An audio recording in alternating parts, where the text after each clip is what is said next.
नमस्कार. किमंतू लाईव्हमध्ये आपल्या सर्वांचं मनपूर्वक स्वागत. आडनावांचा इतिहास या आपल्या मालिकेतील आजचा आपला पहिला भाग आहे आणि या भागामध्ये आपण जाणून घेणार आहोत फारसी पदांवरून किंवा फारसी शब्दांवरून मराठी भाषेत आलेली आडनावं कोणती आहेत. हे जाणून घेण्याचं कारण असं की मागे आपण एक व्हिडिओ बनवला होता की सर्व जातीमध्ये आडनावे एकसारखीच का असतात. त्या व्हिडिओला आपल्या सर्व मित्रांचा चांगला प्रतिसाद मिळाला आणि भरपूर फोन आले, विचारणा व्हायला लागल्या वंशावळीबद्दल, आडनावांचा इतिहास शोधण्याबद्दल. आणि असं लक्षात आलं की आपण सर्व मित्र जे आहोत, आपल्यापैकी बऱ्यापैकी जे मित्र आहेत ते आडनावावरून इतिहास शोधू पाहत आहेत. तर आडनावावरून इतिहास शोधणं हे अवघड काम आहे, कारण आडनावं बऱ्याचदा फसवी असतात, आडनावं बऱ्याचदा बदललेली असतात, आडनावं बऱ्याचदा आपण एखाद्या ठिकाणी स्थलांतर केलं, एखाद्या ठिकाणी आपल्याला पद मिळालं, आपल्या पूर्वजांना कोणतं एखादी पदवी मिळाली, अशी वेगळ्या वेगळ्या प्रकारे ही वेगळी वेगळी आडनावं आपण जी म्हणतो ती वेगळी वेगळी आडनावं आपल्याला प्रचलित झालेली दिसून येतात. तर या आडनावांवरून इतिहास शोधणं अवघड आहे. त्यातही काही आडनावं अशी आहेत की जी मूळची मराठी नाही आहे, जी दुसऱ्या भाषेमधून उचललेली आहेत, जी दुसऱ्या धर्मामधून मराठी भाषेमध्ये आलेली आहेत वेगवेगळ्या कालखंडामध्ये. त्याच्यावरून जर इतिहास शोधायला गेलं तर अजूनच समस्या निर्माण होतात. मला ज्या काही आपल्या मित्रांनी फोन केला होता त्यातल्या जवळजवळ एक 5 ते 10 मित्रांची आडनावं ही फारसीमधून मराठीमध्ये आलेली होती आणि मुळात त्यांना त्यांची आडनावं फारसी आहेत हेच माहीत नव्हतं. जर तुमचं आडनाव फारसी भाषेमधून मराठी भाषेमध्ये आलेलं असेल तर मुळामध्ये मूळ आडनाव काय होतं आणि मग ते कुळ गोत्र देव काय होतं हे शोधणं गरजेचं आहे आडनावाचा शोध घेण्यासाठी. त्यामुळे समस्या अशी निर्माण झाली की अशी नेमकी किती फारसी आडनावं आहेत मराठीमध्ये आणि ती कोणाकोणाची आहेत. पुष्कळ मित्रांनी विनंती केली की अशी फारसी आडनावं किती आहेत ते आपल्याला सांगावं आणि त्याची थोडी माहिती द्यावी की त्यांचा शोध कसा घ्यावा, त्या आडनावांच्या इतिहासाचा शोध कसा घ्यावा, म्हणून आपण हा व्हिडिओ बनवतो. चला तर मग विषयाला सुरुवात करूयात. नमस्कार, माझं नाव किमंतू ओंबळे सरकार आणि आपण पाहतात किमंतू लाईव्ह यूट्यूब चॅनल. सर्वात आधी एक गोष्ट स्पष्ट करणं गरजेचं आहे की फारसी आणि मराठी भाषेचा संबंध हा आपल्या आजच्या व्हिडिओचा विषय नाही. फारसी भाषेने मराठी भाषेला कसं प्रभावित केलं, तो प्रभाव कसा वाढत गेला, किती फारसी शब्द मराठीमध्ये आहेत हा आपला विषय नाही. आपला विषय फारसी आडनावं कोणती आहेत आणि त्यांचा शोध कसा घ्यावा इतिहासाचा हा विषय. परंतु विषयाला धरून सुरुवातीला थोडीशी माहिती देणं गरजेचं आहे की फारसीचा प्रभाव हा मराठीवर कसा पडला, कोणत्या कोणत्या काळामध्ये तो वाढत गेला, ज्याच्यामुळे ही फारसी आडनावं मराठी भाषेमध्ये स्वीकारली गेली, त्याच्याबद्दल मान्यवरांनी काय म्हणलं तो इतिहास आपण थोडक्यामध्ये एक कालखंड आपण म्हणतो की कालगणना म्हणतो की कालानुक्रम, की कोणत्या कालानुक्रमामध्ये काय घटना घडल्या फारसी आणि मराठीच्या संदर्भाने ते आपण थोडक्यामध्ये पाहूयात. सर्वात आधी आपल्याला असं आढळून येतं की फारसी आणि मराठीचा जो संबंध आहे तो फारसी आणि मराठीचा संबंध किंवा अरबी आणि मराठी भाषा याचा संबंध पहिला जो कोणी अरबी आपण म्हणतो किंवा पहिला मुस्लिम आक्रमक म्हणतो मोहम्मद बिन कासिम, त्याने भारतावर आक्रमण केलं 7व्या शतकामध्ये, सिंधमध्ये पाऊल ठेवलं. त्यानंतर इस्लाम धर्म आणि इस्लाम चालीरीती, इस्लामी भाषा यांची भारताला ओळख झाली. आपण असं म्हणू शकतो की 7व्या कालखंडापासून फारसी आणि अरबी भाषेचा भारताशी संबंध आहे. परंतु भारतीय भाषांना प्रभावित करायला, त्यातही मराठी भाषेला प्रभावित करायला फारसी भाषेला 14वं शतक उजाडावं लागलं.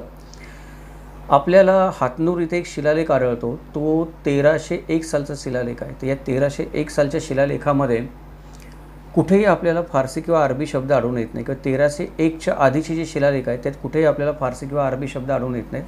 त्यामुळे आपण म्हणू शकतो की पहिला मुस्लिम आक्रमक जरी 7व्या शतकामध्ये भारतात आला तरी मराठी भाषेवर फारसी भाषेचा प्रभाव 1301 सालापर्यंत तरी पडलेला नव्हता. फारसी शब्दाचा जो पहिला उल्लेख आहे तो पहिला उल्लेख आपल्याला 1398मध्ये म्हणजे 14व्या शतकाच्या अखेरीस जे शिलालेख सापडतात त्या शिलालेखामध्ये आढळून येतो. पहिला जो शिलालेख आपल्याला सापडतो ज्यामध्ये फारसी शब्द सापडतात तो पहिला शिलालेख म्हणजे 14व्या शतकामध्ये सापडलेला शिलालेख आहे. त्याच्यामध्ये सुरतान आणि पेरोज शाह अशी 2 फारसी नावं आपल्याला आढळून येतात. तर हा सुलतान म्हणजे सुलतान आणि पेरोज शाह म्हणजे फेरोज शाह, हा जो दिल्लीचा सुलतान होता 14व्या शतकामध्ये, त्याचे नाव आपल्याला शिलालेखावर कोरलेलं दिसतं. त्यामुळे आपण म्हणू शकतो की 14व्या शतकाच्या अखेरीस फारसी भाषेचा मराठी भाषेशी संबंध यायला सुरुवात झाली. त्यानंतर हळूहळू फारसी भाषा ही राज्यभाषा असल्यामुळे आणि बहमानी राज्यकर्त्यांनी ती राज्यकारभाराची भाषा बनवल्यामुळे महाराष्ट्रामध्ये फारसीचा प्रभाव जनमानसावर देखील पडायला सुरुवात झाली. प्रभाव पडता पडता तो एवढा पडला की आपण संत साहित्य जरी पाहिलं तरी संत साहित्यामध्ये पण आपल्याला फारसी शब्द आढळून यायला लागले. अगदी आपण ज्ञानेश्वर माऊलींबद्दल कौतुकाने म्हणतो की त्यांनी असं म्हणलं की माझ्या मराठीची सांगू किती कौतुक आहे, असं ज्ञानेश्वर महाराजांनी मराठीला गौरवलं. पण ज्ञानेश्वरीमध्ये आणि यादवकालीन समकालीन जे महानुभाव साहित्य लिहिलं गेलं त्या साहित्यामध्ये पण हाताच्या बोटावर मोजणे इतके 2-4 फारसी शब्द आपल्याला आढळून येतात. म्हणजे फारसी भाषा तिथपर्यंत पण पोहोचली होती. नंतर पुढच्या काळामध्ये 15व्या शतकाच्या अखेरीस किंवा 16वं शतक उजाडता ही फारसी भाषा महाराष्ट्रामध्ये एवढी प्रचलित झाली की एकनाथ महाराजांनी जी भारुडं लिहिली समाज प्रबोधन करण्यासाठी त्याच्यामध्ये तर फारसी शब्दांचे आपल्याला रेलचेल दिसून येतात. त्या भारुडामधले 2 शब्द मी तुम्हाला सांगतो, 2 ओळी वाचून दाखवतो म्हणजे तुमच्या लक्षात येईल की फारसीचा मराठीवर किती प्रभाव पडला होता. एकनाथ महाराज असं म्हणतात की अर्जदास्त अर्जदार बंदगी बंदे नवाज आलेक सलाम साहेबांच्या सेवेसी, अशी एक ओळ आहे. आता याच्यामध्ये किती फारसी शब्द आहेत पहा. त्यानंतर दुसरी एक ओळ आहे त्याच्यामध्ये बेंदे शरीराकार जीवाजी शेखदार बुधाजी कारकून परगणे शरीराबाद किल्ले कायापुरी. या 2 ओळी पाहिल्या तर याच्यामध्ये मराठी शब्दांपेक्षा फारसी शब्द जास्त आढळून येतात. म्हणजे फारसीचा प्रादुर्भाव महाराष्ट्रामध्ये मराठी भाषेमध्ये त्यातही इतका झाला की मराठी भाषेचं संत प्रबोधन करणारे, मराठी भाषेला वैभव प्राप्त करून देणारे साहित्य घडवणारे संत, मराठी भाषेमध्ये जनमानसामध्ये प्रबोधन करणारे संत, त्यांच्या लिखाणामध्ये देखील फारसी शब्द मराठीपेक्षा जास्त करून यायला लागले. परंतु हा जो फारसी आणि मराठीचा संबंध होता, फारसी आणि मराठीचा संबंध वेगवेगळ्या काळामध्ये कमी जास्त होत होता. म्हणजे बहमनी काळामध्ये त्यानंतर ज्या 5 पातशाह्या महाराष्ट्रामध्ये स्थापन झाल्या त्यावेळेला फारसी राज्यव्यवहाराची भाषा होती. साहजिकच त्या काळामध्ये फारसी भाषेची मराठी भाषेशी जवळीक व्हायला लागली. परंतु अजून तिचं प्रमाण जनसामान्यामध्ये ती भाषा रुजेल एवढं नव्हतं. खास करून ज्यांचा सरकार दरबारी संबंध येत असे, वतनदार सरदार, त्यानंतर लिखापढी करणारे कारकून असतील, त्यांच्यापुरतीच ती भाषा मर्यादित होती. परंतु नंतरच्या काळामध्ये शिवकाळामध्ये आपण पाहतो की भाषा एवढी बळावली की फारसी भाषेनं मराठी भाषेवर आपण अक्षरशः आक्रमण केलं असं म्हणायला लागेल. शिवछत्रपतींचं अष्टप्रधान मंडळ पाहिलं तर त्या अष्टप्रधान मंडळामधली आणि इतर अधिकाऱ्यांची नावं पाहिली तुम्हाला तर त्यातली 80% नावं फारसी दिसतील. म्हणजे शिवछत्रपतींनी या गोष्टीला विरोध करायचा भरपूर प्रयत्न केला की फारसीला पर्यायवाचक संस्कृत शब्द मराठी शब्द शोधून त्यांनी एक नवीन राज्यव्यवहार कोश बनवला की फारसी भाषेचं आक्रमण कमी व्हावं म्हणून. पण शिवछत्रपतींना देखील पूर्णपणे फारसी भाषेचं उच्चाटन करता येणं शक्य झालं नाही. त्यांच्याच मंत्रिमंडळामधली मंत्र्यांची नावं, त्यानंतर शिलेदार, बारगीर, चिटणीस ही पदं, मुजुमदार आपण म्हणतो, ही सगळी फारसी नावं आहेत. त्याच्यामुळे आपण म्हणू शकतो की शिवकाळामध्ये थोडाफार फारसीला अटकाव करण्याचा प्रयत्न शिवाजी महाराजांच्या रूपाने झाला. नंतरच्या काळामध्ये ज्या वेळेला पेशवाई आली त्यावेळेला मराठ्यांचा संबंध मराठ्यांपेक्षा जास्त उत्तरेकडे यायला लागला, महाराष्ट्रापेक्षा जास्त उत्तरेकडे यायला लागला. उत्तरेमध्ये अजूनही मुघलांचं वर्चस्व होतं, नाममात्र का होईना. मुघलांचं साम्राज्य 500 वर्ष पसरलेलं होतं संपूर्ण भारतामध्ये.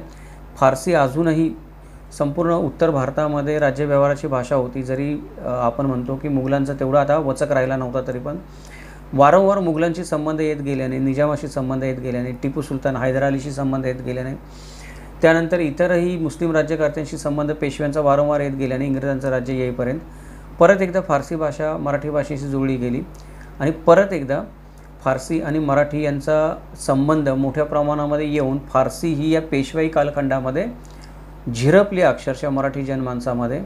आणि एवढी झिरपली की मराठी माणसांनी फारसी आडनावं स्वीकारायला पण सुरुवात केली. हा अनुबंध एवढा होता किंवा हा फारसी आणि मराठीचा बंध एवढा घट्ट निर्माण झाला की आडनावं तर स्वीकारली, पण पुढे इंग्रजांचं राज्य आल्यानंतर फारसी भाषा राज्यकारभारातून नाहीशी झाली, मराठी भाषा पण नाहीशी झाली, इंग्रजी राज्यभाषा झाली. अशा वेळेला तर फारसी भाषेचा मराठीवरचा प्रभाव कमी व्हायला पाहिजे होता. मराठी भाषेमध्ये इंग्रजी शब्द यायला पाहिजे होते. इंग्रजी शब्द आले मराठी भाषेमध्ये, पण फारसी शब्द पुसले गेले नाहीत.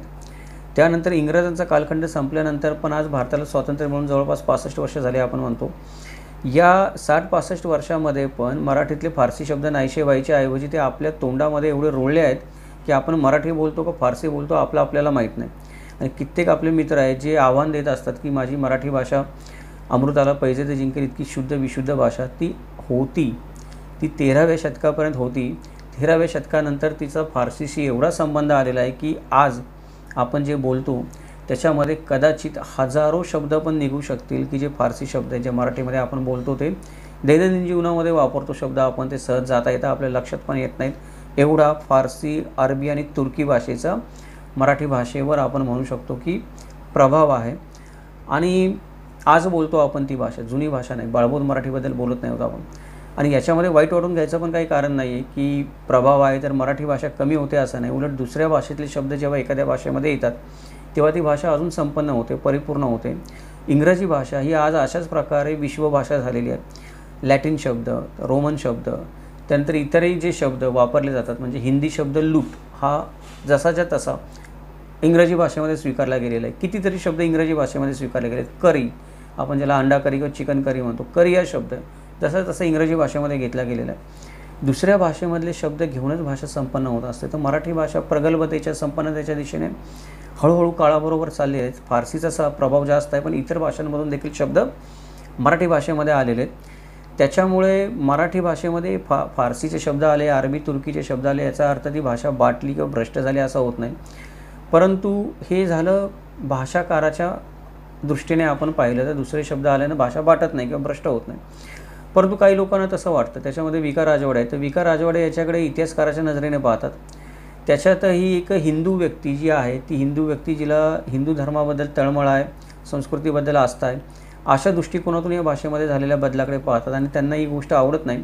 तर विका राजवाडेंनी एका ठिकाणी असं खंत लिहून ठेवलेली आहे की ही जी मराठी भाषा आहे या मराठी भाषेवर इतकं आक्रमण झालं फारसी भाषेचं की विका राजवाडे म्हणतात सौदागर, मुश्रीफ, सराफ, चिटणीस, फडणीस, पोतनीस, हेजिबराव, दिवाण, वाकनीस, दप्तरदार अशी फारसी आडनावे मराठीमध्ये घेतलीच गेली. खरं ते घ्यायला नव्हती पाहिजे असं राजवाड्यांचं मत आहे. परंतु ही घेतली गेली इथपर्यंत पण ठीक आहे. पण अरबीमध्ये जसं एखाद्या माणसाची ओळख सांगितली जाते त्याच्या वडिलांचं नाव मागे लावून म्हणजे अमुक बिन तमुक असं सांगितलं जातं. म्हणजे अमक्याचा मुलगा तमुक असं ते बिन या शब्दाचा अर्थ होतो. तर ती भाषा पण ती पद्धत पण मराठीमध्ये रूढ झाली आणि रूढ झाली ते झाली ती अशा ठिकाणी रूढ झाली की ज्या ब्राह्मण समाजावर जबाबदारी होती मराठी भाषा वाचवण्याची तोच ब्राह्मण समाज अमुक बिन तमुक असं स्वतःचं नाव लिहायला लागला. तर राजवाडे त्याच्यासाठी म्हणतात की बिन या फारसी शब्दाने पिता पुत्रांचा संबंध दाखवण्यापर्यंत ज्या देशातले भटा भिक्षुकांची मजल गेली त्या देशातील भाषेच्या भ्रष्टपणाबद्दल जास्त काय लिहावे. म्हणजे ज्यांनी भाषा वाचवायची तेच दुसऱ्या भाषेच्या आहारी गेल्याने त्या भाषा भ्रष्ट झाली, इतक्यापर्यंत भाषा भ्रष्ट झाली असं राजवाडेंना वाटतं. त्यांचं मत झालं ते एक धार्मिक दृष्टीने त्यांनी पाहिलेलं किंवा धार्मिक इतिहासकार म्हणून त्याच्याकडे पाहिलेलं. राजवाड्यांवर नेहमी ही टीका केली जाते की हिंदू धर्माच्या चौकटीतून त्यांनी इतिहासाकडे पाहतात ते म्हणून त्या अंगाने त्यांनी हे मत मांडलेलं आहे. परंतु आपण इथे पाहू शकतो की फारसीचा प्रभाव किती होता. आपण यातून एवढा मतितार्थ घेऊ शकतो की विका राजवाड्यांसारख्या इतिहासकाराला पण खंत आणि हळहळ व्यक्त करावी लागली की मराठा राज्य आलं, महाराजांचं राज्य आलं, स्वराज्य आलं, सर्व झालं, महाराष्ट्र राज्य आलं, पण भाषा मराठीची फारसी जास्त झाली. मराठी भाषा फारसी भाषेमध्ये जास्त आहारी गेली, तिच्या प्रभावाखाली गेली, ही त्याच्यामध्ये खंत आहे. त्याच्यानंतर दुसरे एक जे विचारवंत आहेत ज्यांनी याच्यावर संशोधन केलं आहे, शब्दकोश बनवलं आहे ते म्हणजे वाकरू भावे.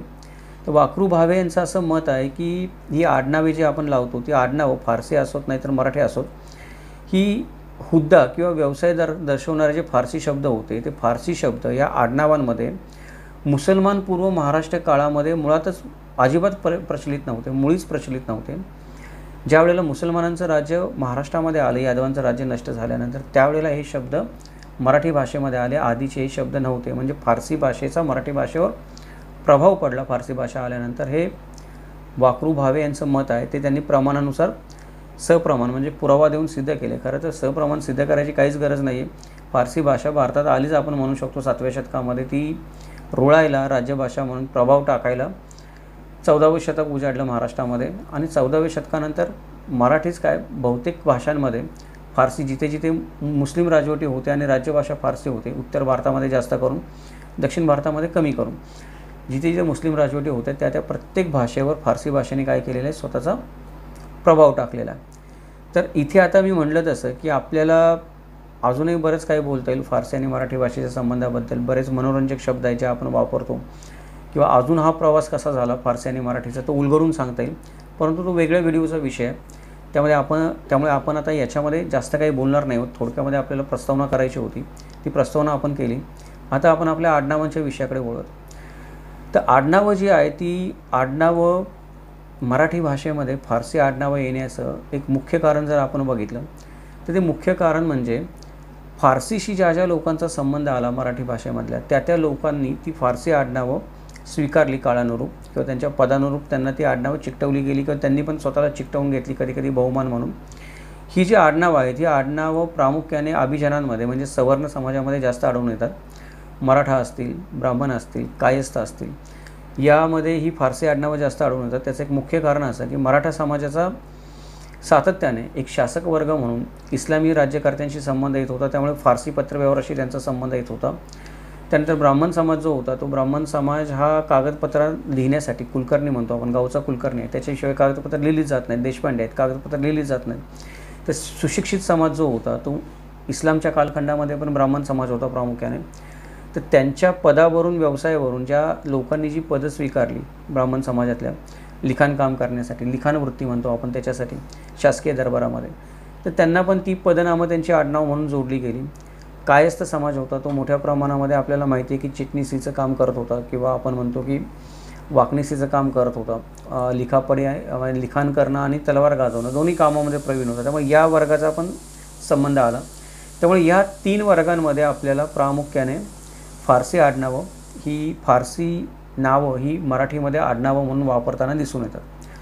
तुरळक काही आडनावं आहेत ती आपल्याला बहुजन समाजामध्ये पण दिसून येतात. उदाहरणार्थ आपल्या नाभिक समाजामध्ये आपल्याला काशीद म्हणून एक आडनाव आढळून येतं, किंवा भटक्या विमुक्त जातीमध्ये जी मुस्लिम जात आहे त्याच्यामध्ये आपल्याला शिकलगार म्हणून एक आडनाव आढळून येतं, किंवा शेखदार हे आडनाव आढळून येतं. असे काही भटक्या विमुक्त जातींमध्ये, किंवा आपण म्हणू शकतो की अल्पसंख्याक ज्या जाती आहेत त्याच्यामध्ये पण तुरळक प्रमाणामध्येही फारसी आडनावं आपल्याला आढळून येतात.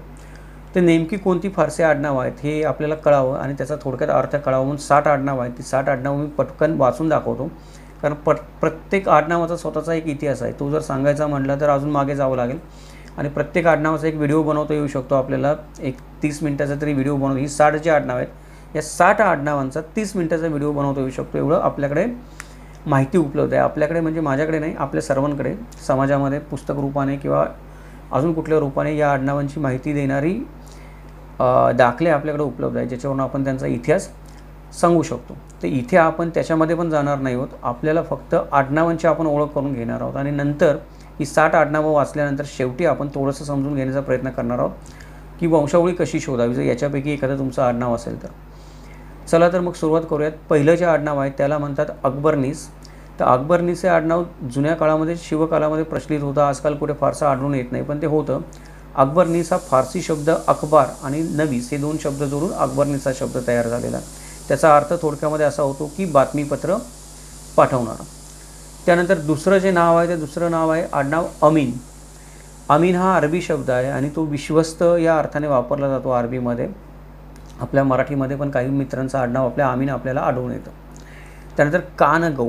कानगौ हे फारसी नाव कानुगो किंवा कानुगो असं आपण म्हणतो, त्याचा उच्चार कानुगनो असा केला जातो. म्हणजे वहिवाटीची नोंद ठेवणारी व्यक्ती त्याला कानगौ म्हणतो, त्याच्यावर हे आडनाव पडलेलं आहे. कारखानीस हे आडनाव आपल्याला सगळ्यांना माहीतच आहे. शिवछत्रपतींच्या काळामध्ये प्रत्येक किल्ल्यावर एक कारखानीस व्यक्ती असे हिशोब ठेवण्यासाठी सामानाची किंवा भंडारगराची जे काय असेल नसेल ते. तर हा फारसी शब्द कारनिह याच्यापासून हा कारखानीस शब्द निर्माण झाला आहे. कारनिह अधिक नवीस म्हणजे कारखानवीस, याचा अर्थ कारकून असा फारसी शब्दामध्ये होतो. 5वं आडनाव आहे कारभारी.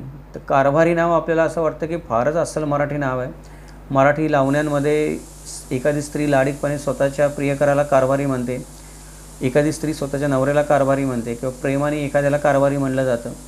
त्याच्यानंतर जो मुख्य गावचा करता धरता आहे, पाटील असेल किंवा अजून कोणी असेल, कारभार करतो त्याला कारभारी म्हणलं जातं. आपल्याला वाटतं कारभारी मराठी शब्द आहे, पण कारभारी हा शब्द फारसी शब्द कारबारी याच्यापासून घेतला गेलेला आहे. आणि कारबारी शब्दाचा अर्थ होतो व्यवस्थापक किंवा दिवाण, अशा अर्थाने कारभारी शब्द फारसीमध्ये वापरला जातो. 6वा आडनाव आहे काशीद.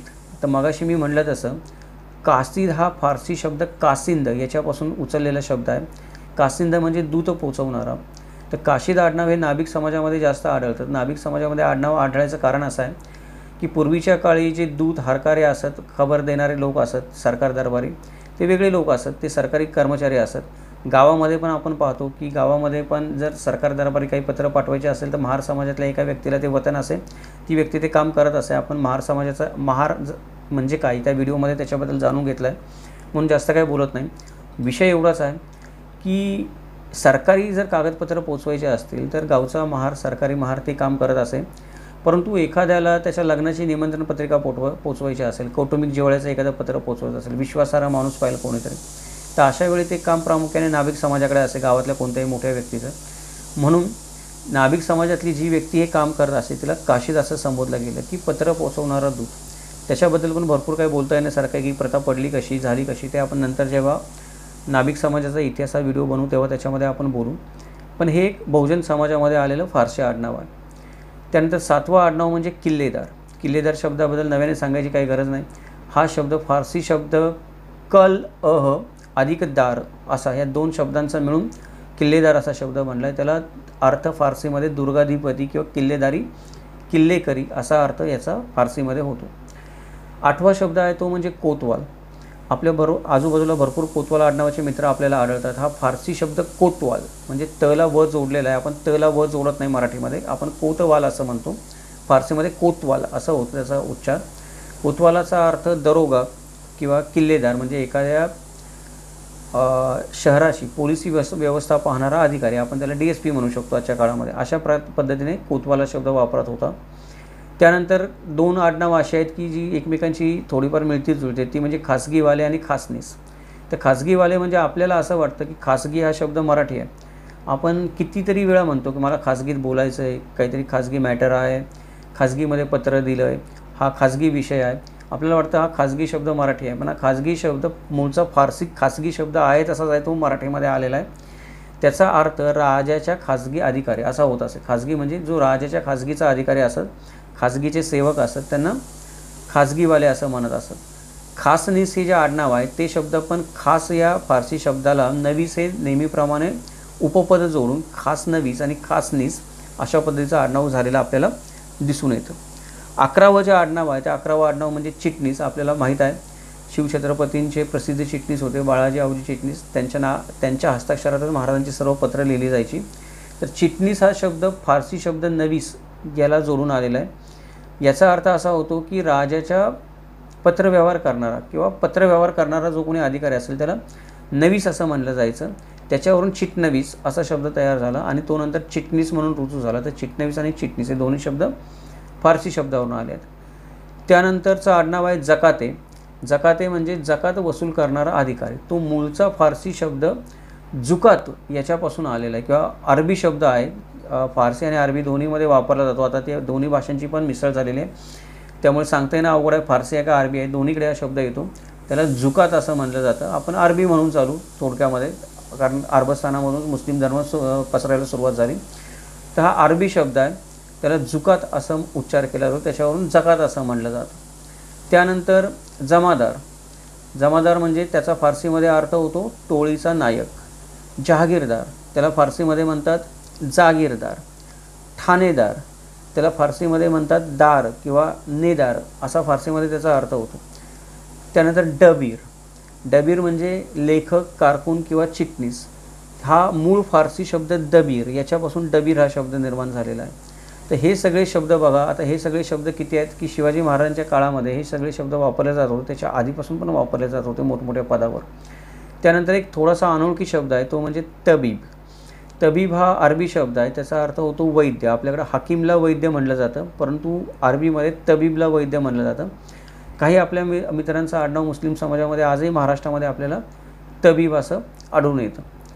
अजून 18वं आडनाव आहे ते म्हणजे तोफखाने. आपल्याला वाटतं तोफ हा मराठी शब्द आहे आणि तोफा आपणच मराठी माणसांनी शोधलेले आहेत, परंतु तोफ हा जो शब्द आहे तो मूळचा तुर्की शब्द ज्याला आपण म्हणतो लोप त्याच्यापासून निर्माण झालेला आहे. आणि फारसी शब्द खानाह हे दोन्ही मिळून लोपखानाह त्याचा मराठीमध्ये अपभ्रंश होऊन तोपखाना असा शब्द निर्माण झालेला आहे आणि तो तोपखाना चालवणाऱ्या माणसाला किंवा तोपखान्यामध्ये सेवक असणाऱ्या किंवा कुठल्याही पद्धतीने तोपखान्याशी संबंधित असणाऱ्या माणसाला तोपखाने असं म्हणलं जाऊ लागलं. नंतरच्या काळामध्ये जास्त तोंड वाजवणाऱ्या माणसाला विनाकारण फुकटचे बार वाजवणाऱ्या माणसाला तोंडाच्या पण तोपखाने असं म्हणलं जाऊ लागलं. 19वा शब्द आहे तो आडनाव आहे ते म्हणजे दप्तरवार.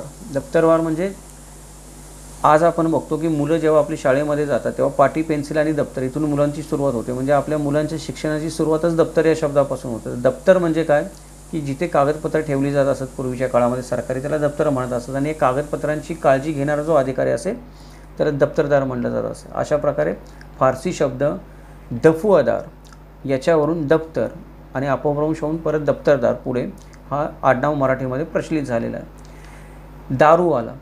तर दारूवाला हे आडनाव आहे आज पारशी समाजामध्ये आढळून येतं आपल्याला महाराष्ट्रामध्ये. मी जसं म्हणलं की बहुतेक आडनावं ही फारसीमधून आलेली कायस्थ ब्राह्मण मराठा समाजाला लागू होतात, पण काही आडनावे ते अल्पसंख्याक समाजामध्ये पण आहेत. त्यातलं हे एक आडनाव आहे महाराष्ट्रातल्या पारशी समाजामध्ये आलेलं दारूवाला म्हणून. तर हे जे आडनाव आहे हा फारसी शब्द दारू आणि त्याला पुढे दारू म्हणजे मद्य, फारसीमध्ये दारू म्हणजे मद्य असा अर्थ होतो. हा फारसी शब्द दारू घेऊन त्याला वाला जोडून पारसी समाजामध्ये दारूवाला हे नाव झालेलं आहे.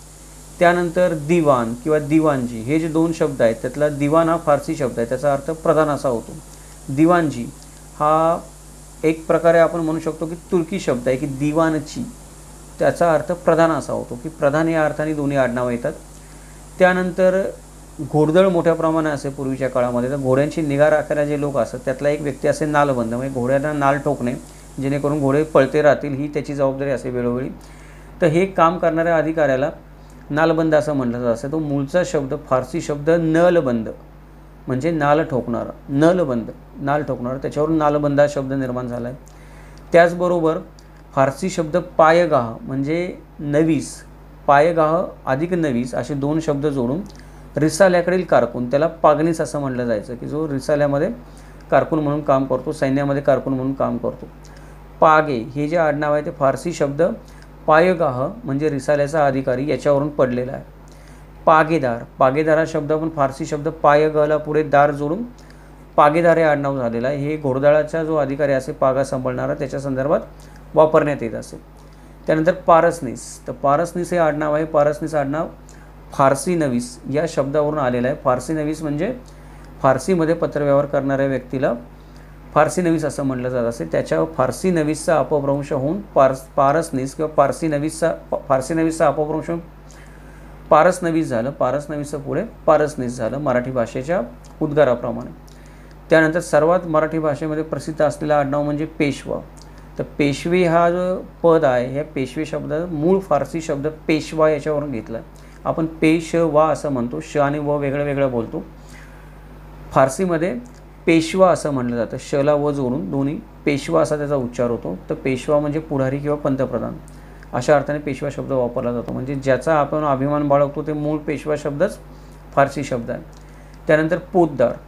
पूर्वीच्या काळीमध्ये आपण सोनार समाज बघायचो. सोनार समाजामध्ये काही लोकांना नाणी पारखे असत ते की गावागावामध्ये खोटी नाणी ओळखण्यासाठी काम गावातले सोनार लोक करत असत. सोनार समाजातल्या एक भाग करत असे, व्यक्तिसमूह करत असे, त्यांना पोतदार असं म्हटलं जात असं. तो पोतदार शब्द आहे तो मूळचा पोतदार शब्द पोतहदार या फारसी शब्दापासून आलेला आपल्याला दिसून येतो. त्यानंतर फडणीस.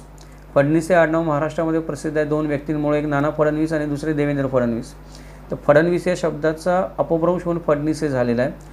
फडणीस म्हणजे फर्द किंवा एकेरी पत्र आणि नवीस म्हणजे लिहिणारा, म्हणजे पत्र लिहिणाऱ्या व्यक्तीला फडणीस असं म्हटलं जाऊ लागलं. पूर्वीच्या काळामध्ये जसे कुस्त्यांचे फड असत तसं राजाच्या दरबारामध्ये कारकुनांचा पण फड बसलेला असे, जिथे भरपूर कारकून फक्त हेच कामं करत असतात पत्र लिहिणारे.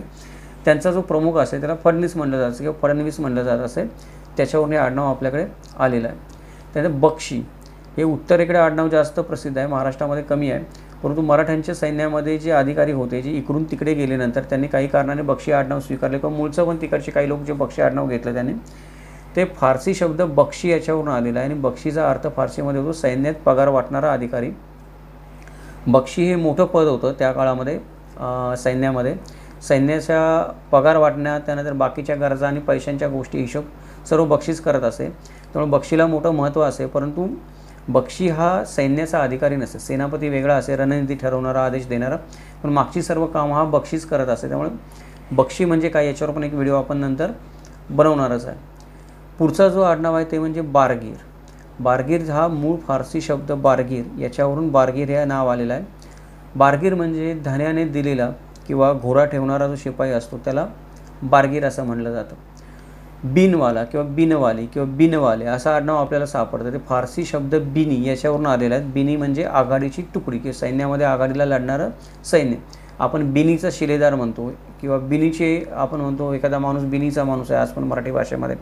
त्याचा अर्थ आघाडीला लढणारा माणूस किंवा कोणतंही काम करण्यामध्ये आघाडीवर असणारा माणूस.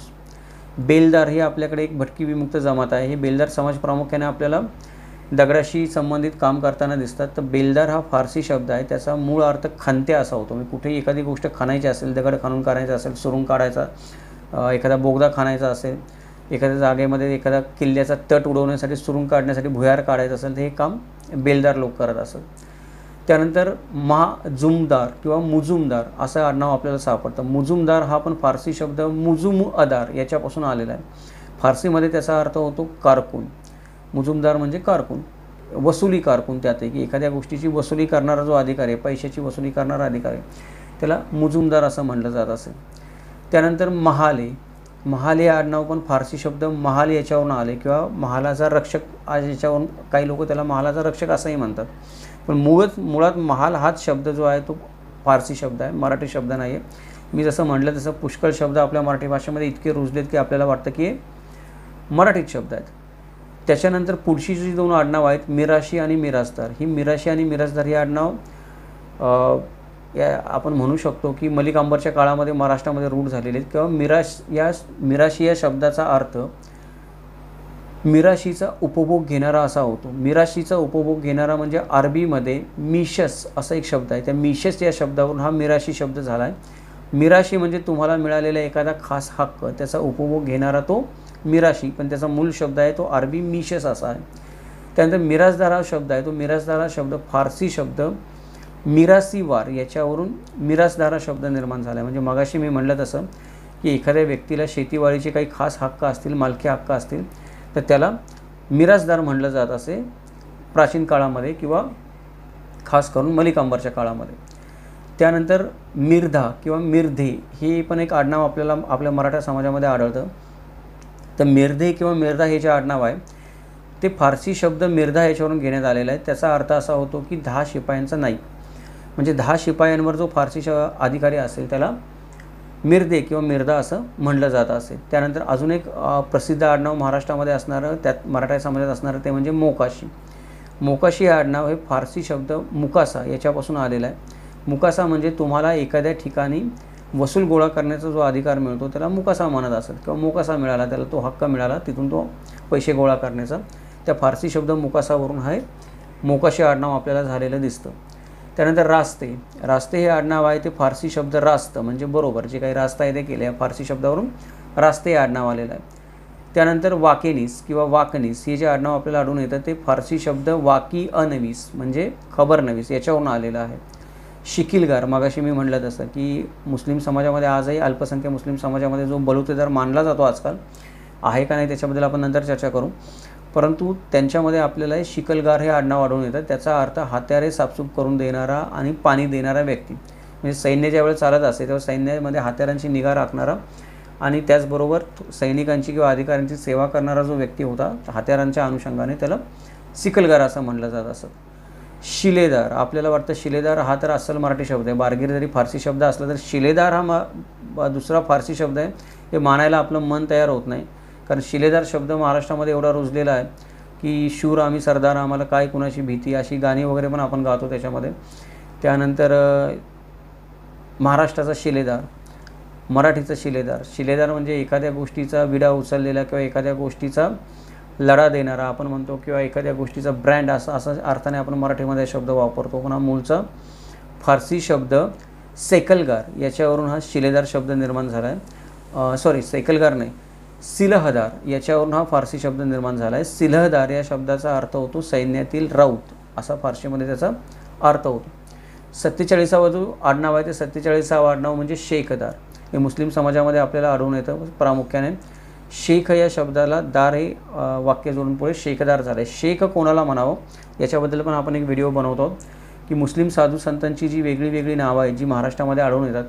आपल्याला सगळे मुस्लिम साधू संत सारखेच वाटतात, पण शेख म्हणजे कोण, सय्यद म्हणजे कोण, नबी म्हणजे कोण, यातला आपल्याला फरकच कळत नाही. फकीर कोण आहे त्याच्याबद्दल आपण एक व्हिडिओ बनवतो, तेव्हा आपण याच्याबद्दल बोलूच. पण शेख आणि दार या दोन नावांना जोडून फारसी शब्दांना जोडून आडनाव तयार झालेलं आहे.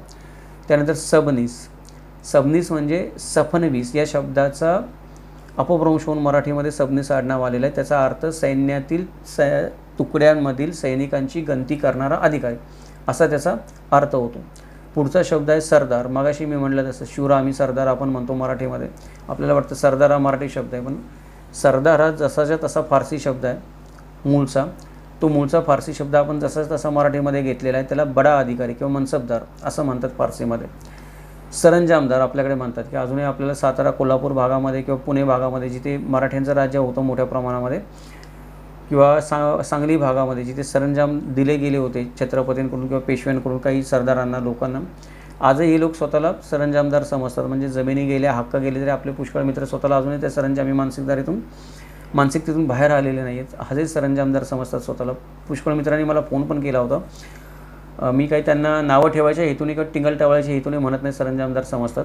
होतेच सरंजामदार ते, म्हणून समजण्यामध्ये काही चुकीचं नाही त्याच्यामध्ये, पण त्यांना अर्थ कळत नाही. मला 2-3 मित्रांनी फोन केला होता की आम्ही सरंजामदार आहोत आणि आमचं मूळ काय आम्हाला कळत नाही आहे. तर सरंजामदार ही जी गोष्ट आहे किंवा ही सरंजामदार हे तुमचं आडनाव असेल किंवा पद असेल तर ते मूळचं सरंजामी या फारसी शब्दावरून आलेलं आहे.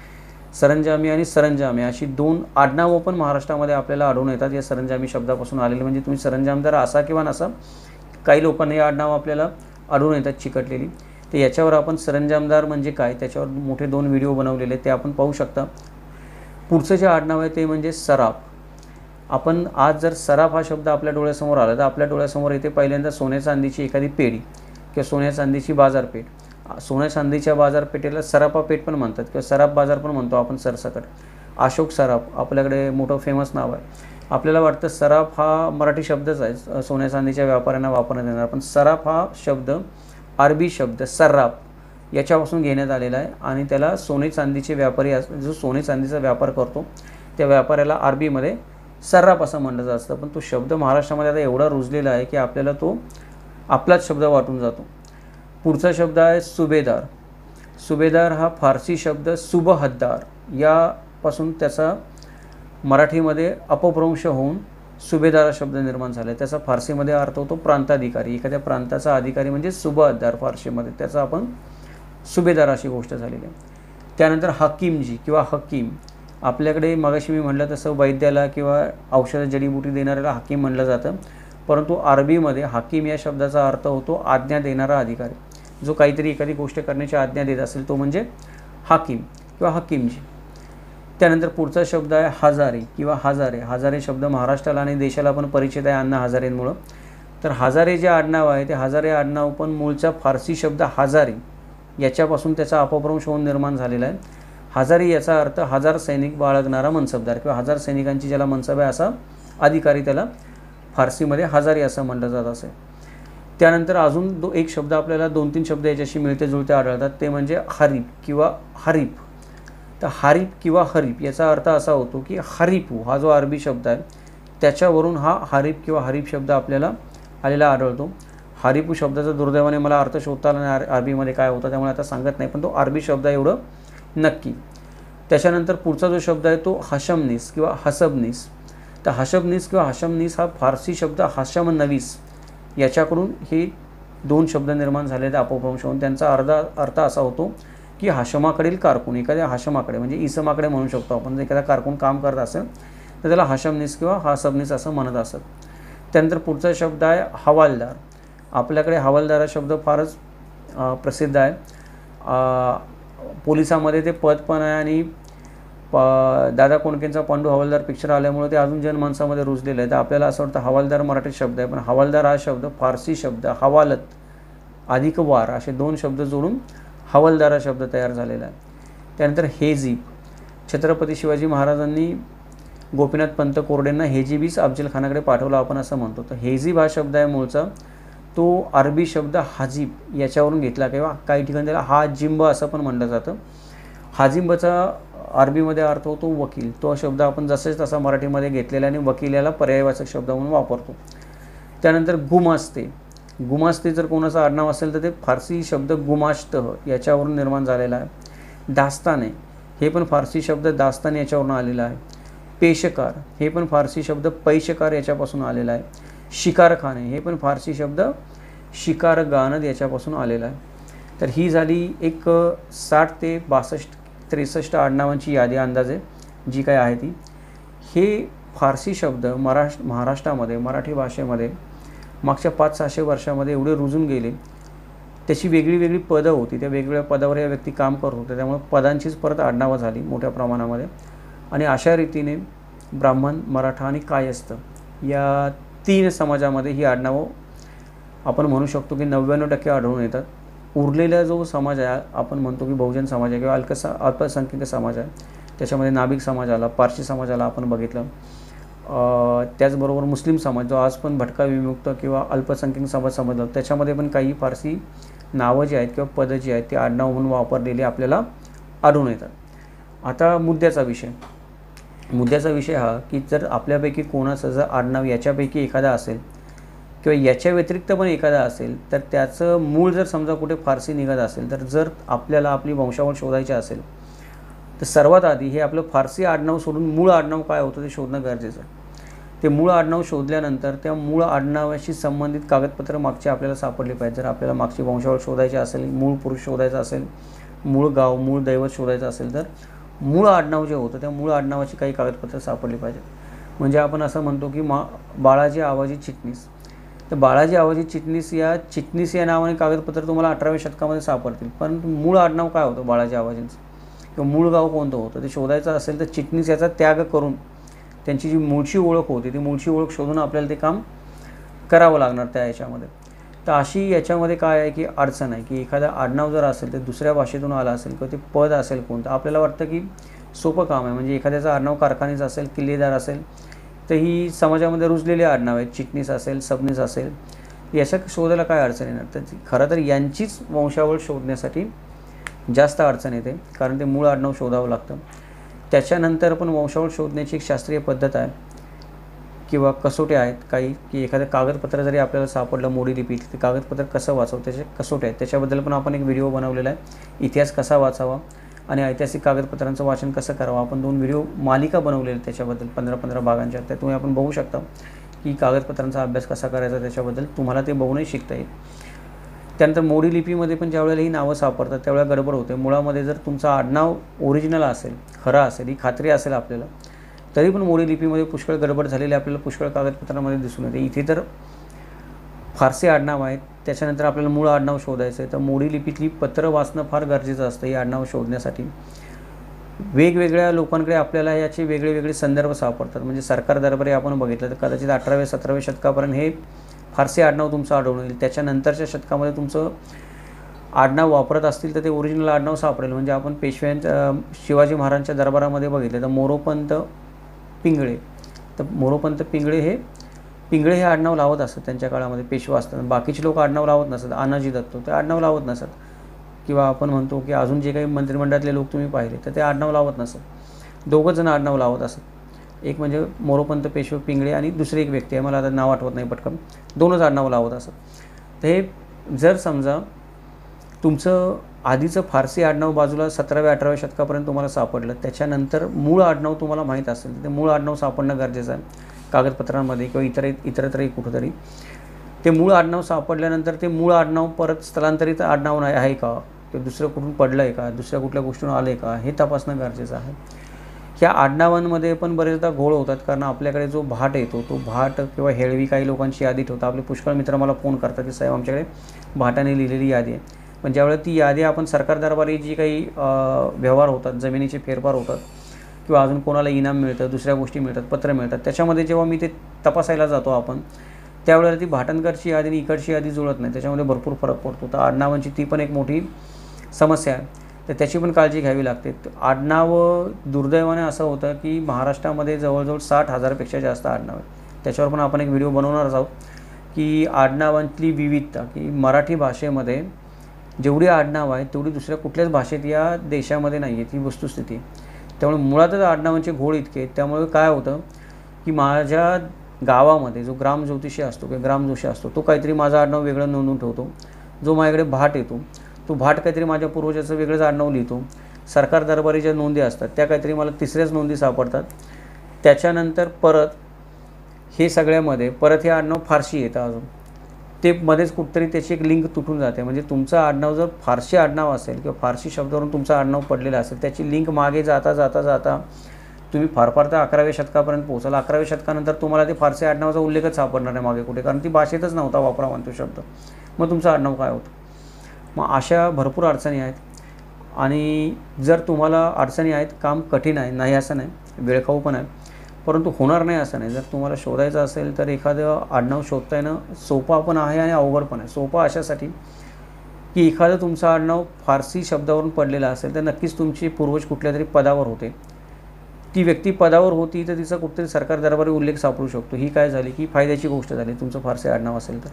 आणि तोट्याची गोष्ट ही झाली की सरकारी पदावर व्यक्ती असली, काही कागदपत्र जरी सापडली तरी तुम्हाला तिथपर्यंतच माहिती मिळेल त्या व्यक्तीची. मागची माहिती काय करायची, पूर्वजांची कुठून शोधायची, ही तोट्याची गोष्ट झाली तुमचं आडनाव फारसे असेल तर. असं फायदा आणि तोटा दोन्ही गोष्टी आहेत फारसी आडनावामध्ये. तरी आपल्याला कोणाला जर माहिती हवी असेल तर अशा प्रकारे वंशावळ उपलब्ध करून देणारे पुष्कळ लोक आहेत. अजूनही काही भाट लोक आहेत, हेळवी लोक आहेत, ते करतात. काही वकील लोक आहेत, ते पण हे काम करतात जमिनीचा फेरफार करण्याचा. परंतु एकत्रितपणे जर हे काम करायचं असेल तर आपल्या सर्वांच्या विनंतीवरूनच आपण एक व्यवस्था निर्माण केलेली आहे. मागे आपण सर्वांनी विनंती केल्यावरून की किमान तू लाईव्ह चॅनलच्या माध्यमातून पुष्कळ लोकांना हे समजून घ्यायचं असतं, त्यांचा इतिहास काय आहे तो. पुष्कळ लोक विचारतात, पण सर आमची वंशावळ म्हणजे काय ते मला सांगा. तर मी त्यांना सांगतो, दादांनो मी इतिहास अभ्यासक आहे, मी काही ज्योतिषी वगैरे नाही की मी तुम्हाला मागचं समजावून सांगेन, किंवा मी काही ग्रामजोशी नाही आहे, माझ्याकडे त्या सगळ्या नोंदी आहेत. पण आपण शोधू शकतो. जर आपल्याला वाटलं की किमान तू लाईव्ह चॅनलच्या माध्यमातून आपल्याला आपली वंशावळ शोधायची आहे तर या व्हिडिओच्या खाली आपल्याला एक लिंक भेटेल. त्या गुगल फॉर्मच्या लिंकवर क्लिक करून जो गुगल फॉर्म ओपन होईल त्याच्यामध्ये आपण आपली माहिती भरून पाठवली आणि तिथे वेगळे वेगळे भाग केलेत की आपल्याला कोणती माहिती पाहिजे, कोणत्या प्रश्नाचं उत्तर पाहिजे, त्याला किती खर्च येऊ शकतो. तर तो फॉर्म वाचून आपण माहिती भरून पाठवली तर जर काही करता येणं शक्य असेल, जेवढं आपल्याला ज्ञान आहे त्याच्यावरून, आत्तापर्यंत आपण चॅनल चालवतो आहे, जेवढं आपल्याला नॉलेज झालं आहे त्याच्यावरून आपण ती मदत करायचा नक्की प्रयत्न करू. तर आपल्याला जर आपल्यापैकी कोणाचं फारसी आडनाव असेल तर कृपया मला फोन करायच्या आधी कृपया काय करा की या फॉर्ममध्ये ती माहिती फिलअप करा, म्हणजे मला सिस्टीमने काम करता येईल. बरेच मित्र काय करतात की त्यांना फार तातडीने वाटतं की अरे मला माझा आडनाव शोधायचं आणि कुठेतरी एखादा व्हिडिओ बघितला की लगेच वाटतं फोन करावं म्हणून. फोन केल्यावर काय होतं की कळत नाहीत गोष्टी काय, नक्की समस्या काय, प्रॉब्लेम काय, मुद्दा काय नेमका. बऱ्याचदा लोक दुसऱ्याच गोष्टी बोलत बसतात. तर आपल्याला विनंती आहे, फोन करा तुम्ही, काही हरकत नाही. फोन नंबर आहे फॉर्ममध्ये खाली, तुम्ही जो फॉर्म फिलअप कराल, पण फॉर्म फिलअप करून मग फोन करा, म्हणजे मला त्याच्यावर थोडासा विचार करता येईल तुमच्याशी बोलायच्या आधी. तो फॉर्म बघून तुमची माहिती वाचून एखाद्या कागदपत्र तुम्ही जोडलं असेल फॉर्मला, चांगलीच गोष्ट आहे, ते पाहून मी नंतर तुम्हाला काही ना काही मदत करू शकेन. आज आपण इथेच थांबूयात. हे अशा प्रकारचे जे व्हिडिओ असतात, हे अशा प्रकारचे व्हिडिओ बनवण्यासाठी मित्रांनो आपल्याला नेहमीच स्पॉन्सरशिपची गरज लागत असते, कारण आपण जे व्हिडिओ बनवतो ते संशोधनपर व्हिडिओ असतात, मनोरंजनपर नसतात. जर आपल्याला कोणत्याही माध्यमातून जर आपल्या किमान तू लाईव्ह चॅनलला मदत करता आली तर आपण करू शकता.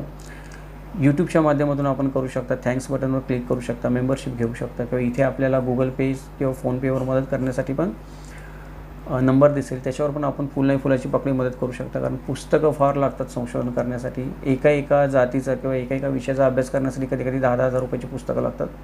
पुस्तकांवर फार खर्च होतो. तर आपली छोटीशी मदत पण एखादं छोटंसं पुस्तक विकत घेऊन एखाद्या मोठ्या मुद्द्यावर प्रकाश पाडण्यासाठी उपयोगी ठरू शकते.